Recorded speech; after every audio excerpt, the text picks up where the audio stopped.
Okay students, हम लोग chapter 4 direct and inverse variation start किए थे, जिसमें से हम लोग डायरेक्ट इनवर्स वेरिएशन का इंट्रोडक्शन पार्ट देख लिए हैं कि क्या होता है डायरेक्ट एंड इनडायरेक्ट, है ना।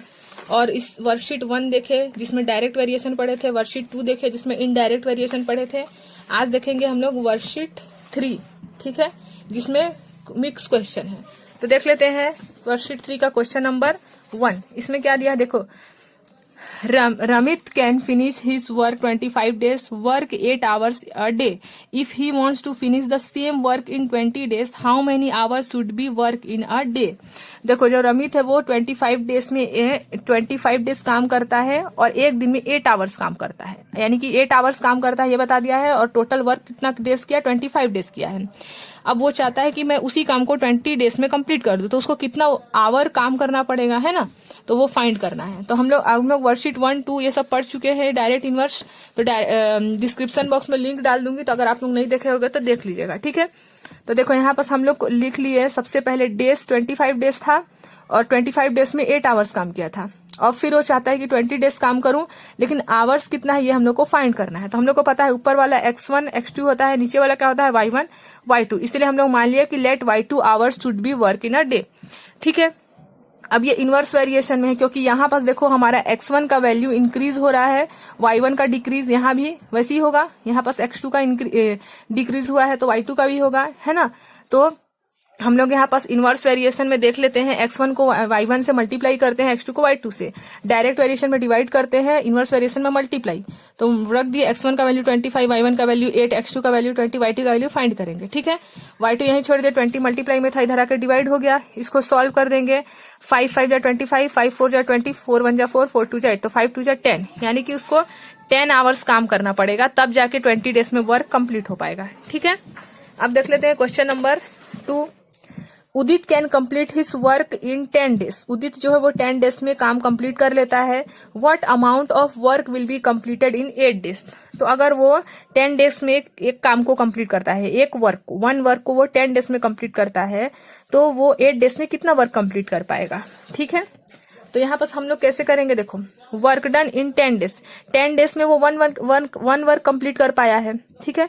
तो 1 डे में 10 डेज का तो हम लोग को पता चल गया कि 10 डेज में वो 1 वर्क कंप्लीट कर पाया है, लेकिन 10 डेज में वो कितना वर्क, 1 डे में वो कितना वर्क कंप्लीट कर पाया है। तो उसके लिए हम लोग जितना भी डेज है उसको 1 से डिवाइड कर देंगे, तो यानी कि 1/10 वर्क डन वो 1 डे में कंप्लीट कर पाया है। हम लोग को पूछा है 8 डेज के कितना कंप्लीट वर्क कर पाया है।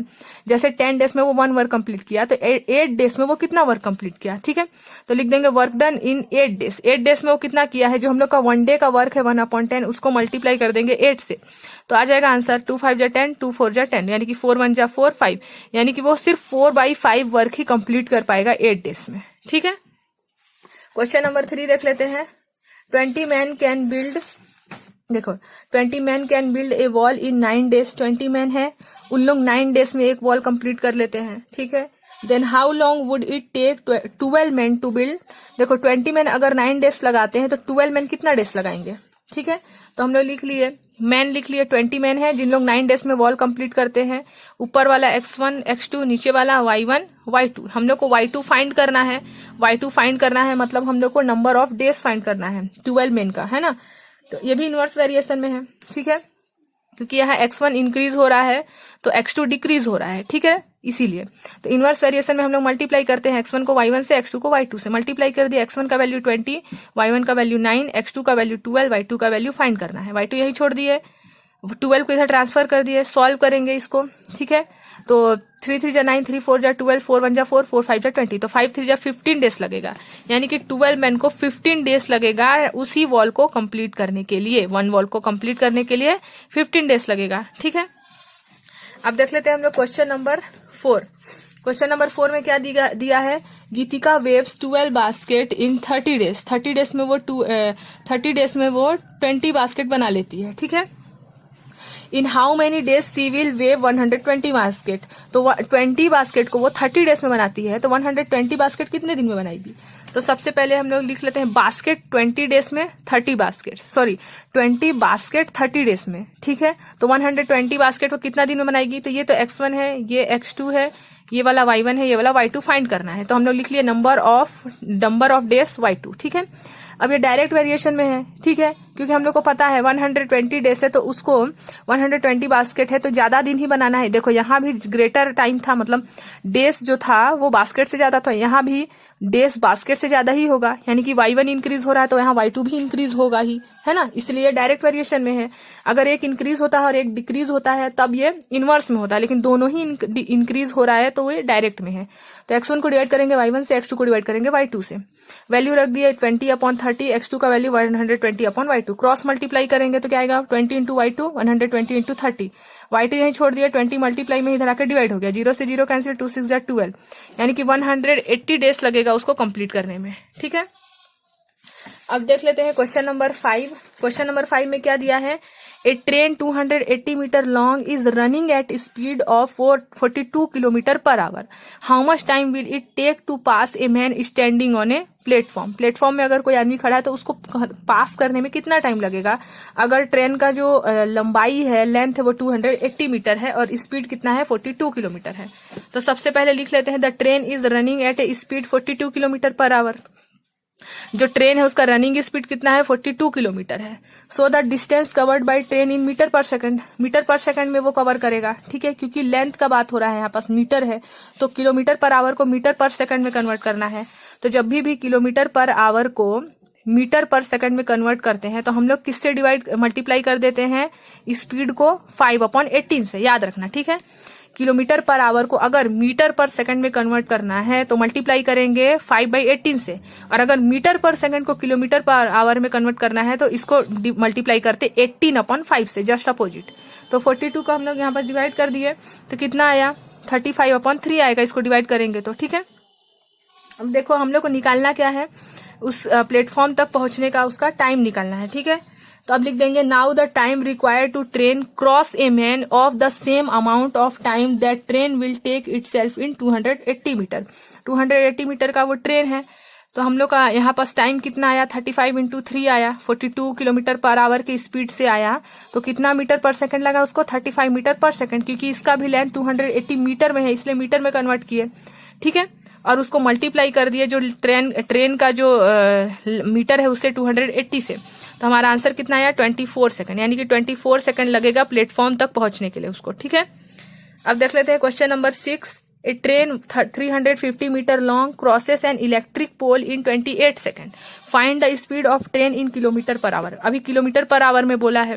ठीक है, तो किलोमीटर पर आवर में बोला है तो मैं बताई थी ना, अगर किलोमीटर पर आवर में बोलेगा, मीटर पर सेकंड में दिया है और किलोमीटर पर आवर में बोलेगा तो 8/15 से, और अगर मीटर पर सेकंड में बोलता तो 5/18 से, और किलोमीटर पर आवर में बोलता तो 18/5 से। ठीक है, तो यहाँ पास हम लोग को स्पीड का फॉर्मूला याद है, डिस्टेंस अपॉन टाइम होता है। डिस्टेंस कितना दिया है 350 दिया है और टाइम 28 दिया है, डिवाइड करें तो कितना आया 12.5 मीटर पर सेकंड आया। अब इसको हम लोग मीटर पर सेकंड को कन्वर्ट करना है किलोमीटर पर आवर में, तो मल्टीप्लाई करेंगे 18/5 से, तो 12.5 को डिवाइड कर दिया 18.5 से तो कितना आया 45 किलोमीटर पर आवर। वही अगर यहाँ पास किलोमीटर पर आवर देता तो हम लोग क्या से मल्टीप्लाई करते 5/18 से। ठीक है, अब क्वेश्चन नंबर 7 देख लेते हैं। A train 150 meter long is running at 72 kilometer per hour. It crosses a bridge in 13 seconds. Find the length of bridge. Length of bridge find करना है। ट्रेन का लेंथ बता दिया है 150 है, स्पीड भी बता दिया है 72 किलोमीटर पर आवर है, लेकिन हम लोग को मीटर पर सेकंड में उसको लाना है, इसीलिए किलोमीटर पर आवर है तो उसको मीटर पर सेकंड के लिए हम लोग को 5/18 से मल्टीप्लाई करना है। ठीक है, कर दिए तो कितना आया 20 मीटर पर सेकंड आया। ब्रिज का लेंथ कितना है, ब्रिज का लेंथ हम लोग को फाइंड करना है क्योंकि ट्रेन भी तो उसी में है। ठीक है, तो ब्रिज का लेंथ हम लोग क्या किए, देखो 20 मीटर है हमारा स्पीड, ब्रिज का लेंथ निकालने के लिए क्या किए 20 मीटर हमारा स्पीड आया। ठीक है, और 13 क्या है, देखो यहाँ पास 13 कितना है सेकंड है, तो ब्रिज को उसको क्रॉस करने में कितना टाइम लगा 260 लगा।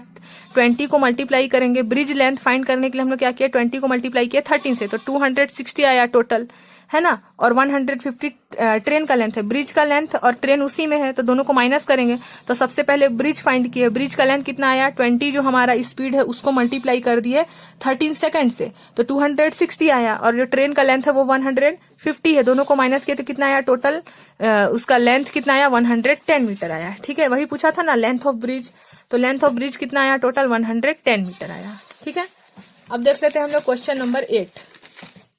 How long will a train 120 metre long take to clear a platform 130 metre long if its speed is 50 kilometre per hour. तो देखो यहाँ पास भी वही करेंगे। लेंथ ऑफ ट्रेन कितना है, 120 मीटर है। जो ट्रेन का लेंथ है वो 120 मीटर है और जो प्लेटफॉर्म का लेंथ है वो 130 मीटर है और स्पीड कितना है, 50 किलोमीटर। इतना हमारे क्वेश्चन में दिया हुआ है। टोटल लेंथ निकालने के लिए क्या करेंगे, टोटल लेंथ कितना है, ट्रेन का लेंथ और जो हमारा प्लेटफॉर्म का लेंथ है दोनों को ऐड करेंगे तो टोटल लेंथ कितना आया, 250 मीटर आया। लेकिन हम लोग को किलोमीटर पर आवर में दिया है, इसीलिए हम लोग मीटर को किलोमीटर में चेंज करें तो 1 मीटर में 1000 मीटर होता है, डिवाइड करेंगे तो 0.25 किलोमीटर आ जाएगा। हम लोग को स्पीड फाइंड करना है, सॉरी टाइम निकालना है। तो हम लोग को पता है स्पीड का फॉर्मूला होता है डिस्टेंस अपॉन टाइम। यहीं से हम लोग टाइम निकाल सकते हैं। टाइम का क्या बन जाएगा, डिस्टेंस अपॉन स्पीड। इसी को कन्वर्ट कर दिए, टाइम को इधर भेजे, स्पीड को इधर, तो डिस्टेंस अपॉन टाइम हो गया। डिस्टेंस कितना दिया हुआ है, 0.25 और टाइम कितना दिया है, 50। ठीक है, तो इसको जब हम लोग करें डिवाइड किया तो 0.05 आया। और हम लोग को पता है कि 1 आवर में 3600 सेकेंड होता है। ठीक है, यहाँ पास देखो, यहाँ पास क्या बोला है, how long will it train 120 metre long take clear platform 130 metre long if its speed is 30 kilometre per hour. ठीक है, तो टाइम कितना आया हमारा 0.05। इसको बस हम लोग कन्वर्ट कर दिए हैं, 1 hour is equal to 3600 second से मल्टीप्लाई कर दिए हैं। तो यानी कि टोटल टाइम कितना लगा उसको, 18 सेकंड लगा। इसीलिए सिर्फ इसको मल्टीप्लाई किए हैं इससे। 1 आवर में 3600 सेकंड होता है इसीलिए। ठीक है, अब 9 नंबर देख लेते हैं। ये भी सेम क्वेश्चन नंबर 8 के जैसे है। A train 210 metre long took 12 second to pass a 90 metre long tunnel. Same यही ब्रिज वाला जो पढ़े वैसी है। Find the speed of train. तो देखो यहाँ पास क्या बोल रहा है, to pass a tunnel completely the train has travel a distance 300 metre.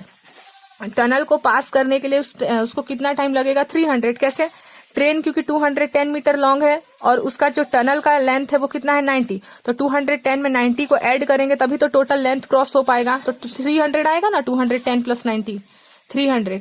ठीक है, तो वैसे आया 300। तो टोटल डिस्टेंस कितना बन गया हमारा, 300 बन गया। तो डिस्टेंस 300 कैसे आया, समझ में आ गया। टाइम कितना है, 12 सेकेंड है। ठीक है, स्पीड का फॉर्मूला होता है डिस्टेंस अपॉन टाइम। डिस्टेंस 300 है, टाइम 12 सेकंड है, डिवाइड कर दिया तो कितना आया, 25 मीटर पर सेकंड आया। अब इसको भी हम लोग कन्वर्ट कर देंगे। ठीक है, मीटर पर सेकंड है, इसको किलोमीटर पर आवर में कन्वर्ट करना है। तो 1 आवर में 3600 सेकंड होता है और 1 किलोमीटर में 1000 मीटर होता है, इसलिए 1000 से डिवाइड किए हैं। 0 से 0 कैंसिल कर देंगे तो कितना आएगा, 90 किलोमीटर पर आवर आएगा। ठीक है, अब लास्ट क्वेश्चन है, question number 10। A train 270 metre long is running at 80 kilometre per hour. How much time will it take to cross a platform 130 metre long. ये ट्रेन वाला क्वेश्चन सब कोई सेम है। ठीक है, देखो इसमें सबसे पहले स्पीड ऑफ ट्रेन लिख लिया, 80 किलोमीटर है, उसको मीटर पर सेकंड में कन्वर्ट करना है ना, हम लोग को मीटर में दिया है इसीलिए। तो 5/18 से मल्टीप्लाई करेंगे, सॉल्व करें तो कितना आया, 418। इसको और डिवाइड कर दिया तो 200/9 मीटर आया। डिस्टेंस निकालने के लिए क्या करेंगे, लेंथ ऑफ ट्रेन को ट्रेन के प्लेटफॉर्म, जब देखो प्लेटफॉर्म जो है उसी के ऊपर ट्रेन है तो ट्रेन का लेंथ हम लोग को 130 बताया है और लेंथ ऑफ प्लेटफॉर्म कितना है, 270 है। दोनों को ऐड किया तो टोटल डिस्टेंस निकल गया 400। यानी कि ट्रेन का लेंथ, क्योंकि वो जो ट्रेन कहीं खड़ा होगा उसका भी तो लेंथ है और 270 मीटर प्लेटफॉर्म बचा हुआ है तो टोटल लेंथ 400 होगा। दोनों को ऐड करेंगे। हम लोग को टाइम निकालना है। टाइम का फॉर्मूला क्या होता है, डिस्टेंस अपॉन स्पीड। स्पीड से निकाल सकते हैं ना, स्पीड का फॉर्मूला क्या होता है, डिस्टेंस अपॉन टाइम। तो टाइम का फॉर्मूला क्या होता है, डिस्टेंस अपॉन स्पीड। डिस्टेंस कितना निकाले हैं हम लोग, 400 और स्पीड कितना निकाले हम लोग, 200/9। तो डिवाइड है, यहाँ पास डिवाइड को मल्टीप्लाई में चेंज करते हैं तो रेसिप्रोकल हो जाएगा। 9 ऊपर 200 नीचे, 0 से 0 कैंसिल हो गया। 2 2 जा 4, 9 2 जा 18 सेकंड। यानी कि टोटल टाइम कितना लगा, 19 सेकंड। ठीक है, तो हमारा वर्कशीट 3 कंप्लीट हो गया है और प्रीवियस वीडियो का लिंक मैं डिस्क्रिप्शन बॉक्स में डाल दूंगी तो आप लोग देख लीजिएगा। डायरेक्ट वेरिएशन ये सब का इंट्रोडक्शन वीडियो। ठीक है, और उसमें आप लोगों का कुछ related fill in the blanks और ये सब है, ट्रू फॉल्स, तो आप लोगों को ज्यादा क्लियर हो जाएगा कि डायरेक्ट और इनडायरेक्ट वेरिएशन क्या होता है। ठीक है, अब हम लोग नेक्स्ट वीडियो में देखेंगे ब्रेन टीजर। ब्रेन टीजर के बाद हमारा चैप्टर कंप्लीट हो जाएगा। फिर हम लोग पढ़ेंगे chapter 5 profit loss and discount.